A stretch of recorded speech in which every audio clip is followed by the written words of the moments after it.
তো এইটা হচ্ছে স্কুটি প্লেজার হিরোর, এই যে দেখুন হিরো স্কুটি প্লেজার।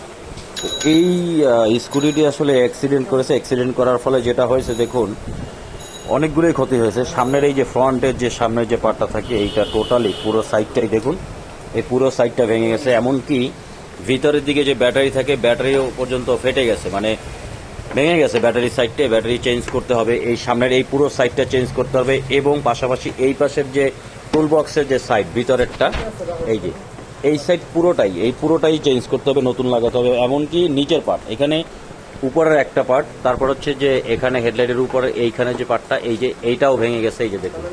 হ্যাঁ, এইটাও নড়তেছে, এই একটা পার্ট, এই একটা পার্ট, তারপরে পিছনের এই একটা পার্ট, তিনটা পার্ট, তারপর হচ্ছে নিচের এইখানের একটা পার্ট, এই যে চারটা, এই পাশের এইটা পুরোটাই, এইটা হচ্ছে এই সাইড থেকে ওই সাইড সহকারে পুরোটাই একটা পার্ট। এটাও পুরোটাই একটা, এই সাইড থেকে এই সাইড পর্যন্ত পুরোটাই একটা পার্ট, এটাও একটা পার্ট, এবং পিছনের টুল বক্সের এই যে সাইডটা এটা পুরোটাই একটা পার্ট। এই পুরোটাই কিন্তু সবগুলোই কিন্তু চেঞ্জ করতে হবে। অ্যাক্সিডেন্ট করার ফলে এটা রিপেয়ার করার অবস্থাতে নেই, টোটালি নতুন লাগাতে হবে। কাস্টমার এটা আনার জন্য চলে গেছে মার্কেটে, নিয়ে আসার পরে এটাকে নতুন লাগাতে হবে। অতএব এটা দেখানোর উদ্দেশ্য হচ্ছে যারা বাইক চালান বা স্কুটি চালান তারা অবশ্যই একটু সাবধানে চালাবেন। বৃষ্টির সময় হোক বা নর্মাল যে কোনো সময় হোক একটু সাবধানে আস্তে ধীরে চালানোর চেষ্টা করবেন। এই জন্যই শুধু এই ভিডিওটা আপনাদের সাথে শেয়ার করা।